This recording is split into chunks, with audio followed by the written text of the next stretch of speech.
일단 기본 개념 첫 번째로는 저작물입니다. 저작물.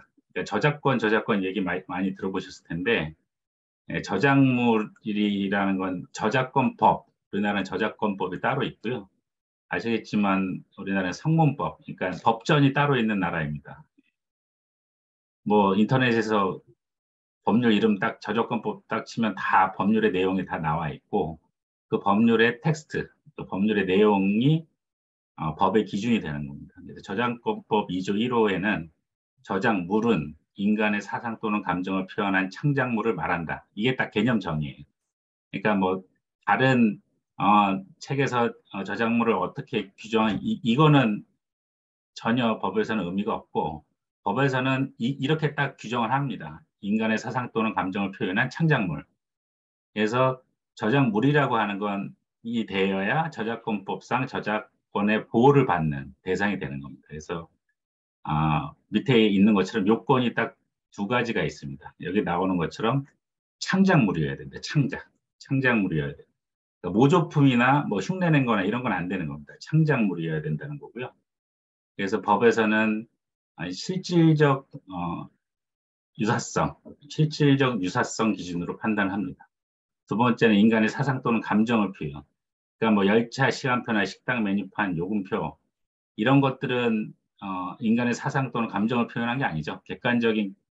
객관적인 현상만을 그냥 기술해 놓은 거잖아요. 그래서 이거는 저작권의 대상이 안 됩니다. 그래서 제가 지금 자문하는 회사는 어떤 어, 지- 어, 그 제품, 어떤 서비스를 제공하냐면 언론 기사들, 인터넷의 포털, 뭐 네이버나 다음에 뜨는 언론 기사들도 다 저작권이 있거든요. 그러니까 뭐 날씨예보나 이런 거 빼고는 대부분 기자들이 취재를 해서 작성하는 거기 때문에 일정한 저작권이 있는데 그 업체가 하는 거는 이 언론 기사들에서 공인, 뭐 정치인이나 대통령이나 국회의원들이 말한 그런 공인이 말한 사람과 말한 거를 다 로봇으로 다 뽑아가지고 그래서 몇 년, 몇 월, 며칠 정치인 누구가 이런 말을 했다.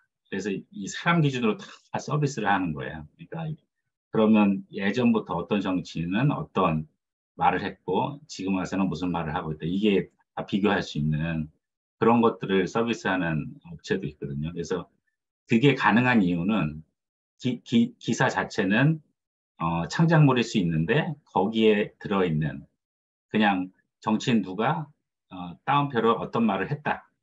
발언 내용 이거는 창작물이 아니잖아요. 그래서 그것만 저작권의 대상이 되지 않는 내용만 뽑아가지고 활용하고 있기 때문에 저작권법 위반이 되지는 않습니다. 그래서 저작물의 개념이 중요한 거고요. 그래서 컴퓨터 프로그램도 어, 저작물의 종류에 포함됩니다. 그러니까 저작권법 4조 1항에 저작물의 종류로 예시가 되어 있습니다. 이 법률에는 9가지, 어문, 음악, 연극, 미술, 건축, 사진, 영상, 도형, 그다음에 컴퓨터 프로그램 저작물, 이렇게 9가지가 종류로 명시가 되어 있는데 이거는 예시고요.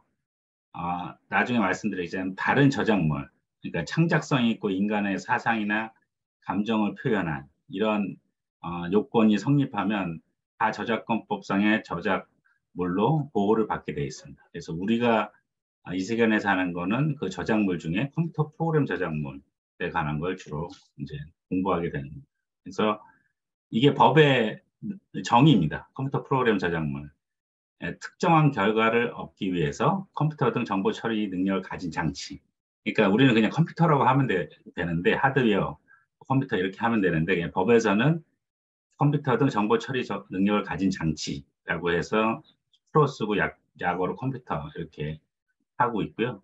그래서 그 컴퓨터 내에서 직접 또는 간접으로 사용되는 일련의 지시 명령어로 표현된 창작물을 말한다고 규정되어 있습니다. 이건 뭐 컴퓨터 프로그램 저작물은 딱 이 문구가 규정하는 겁니다. 그래서 그 해당 어떤 프로그램이 어떤 대상이 이 요건에 충족되느냐 안 되느냐 이거 가지고 컴퓨터 프로그램 저작물에 해당되는지 여부를 판단하시면 됩니다.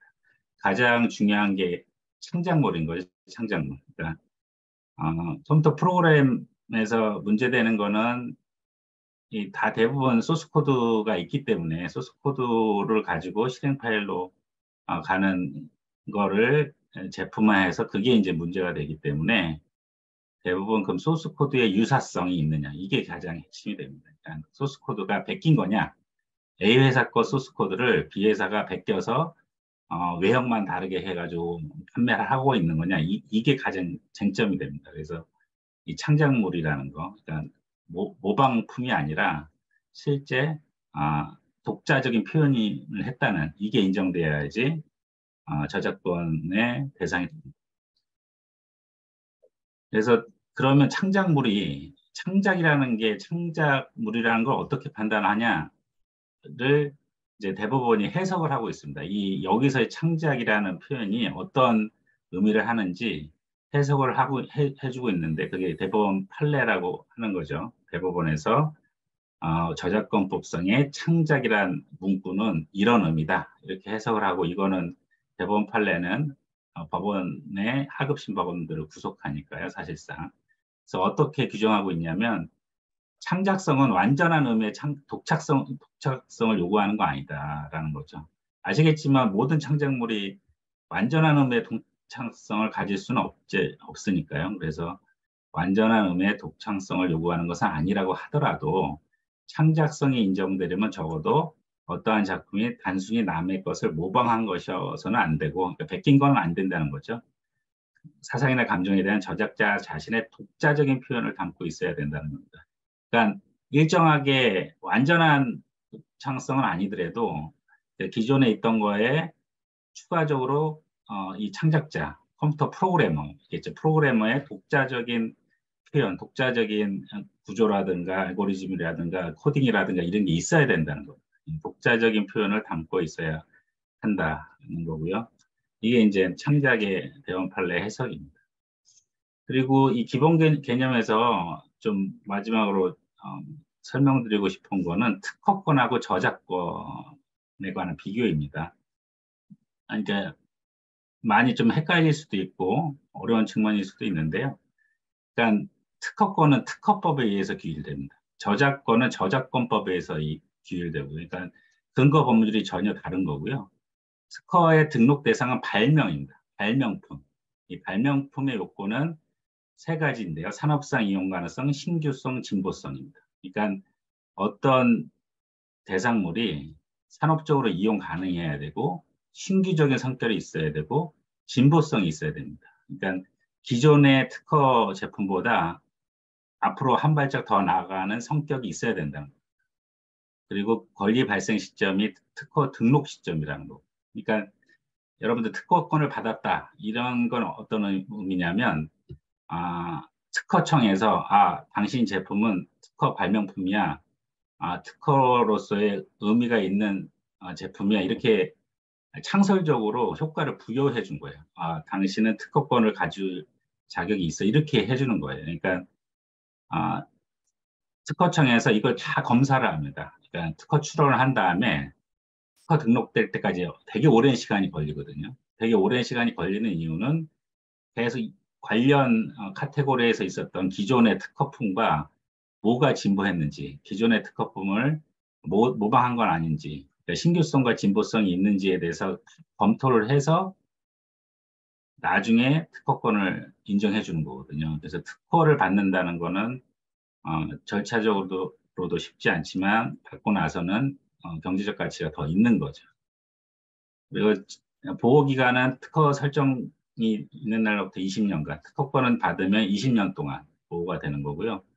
아이디어 같은 거, 비즈니스 모델 같은 경우는 특허 등록이 가능합니다. 아까 말씀드렸던 그런 기사에서 발언자와 발언 내용만 뽑아가지고 하는 그런 프로그램, 그런 절차, 이거를 특허를 받았거든요. 그래서 그거는 특허가 되는 거고, 반대로 저작권은 이것과 성격이 다릅니다. 저작물은 아까 방금 말씀드린 것처럼 사람의 사상이나 감정의 표현, 창작성이 있으면 되고, 권리 발생 시점이 창작 시점이에요. 그러니까 이 저작물은 창작자가 창작을 하면 권리가 인정되는 겁니다. 권리가 인정되고 저작권 등록 같은 거는 저작권 등록의 의미라는 거는 행정적인 절차일 뿐이에요. 그래서 저작권자가 저작권 침해를 주장할 때 저작권 등록을 반드시 해놓을 필요가 없는 거예요.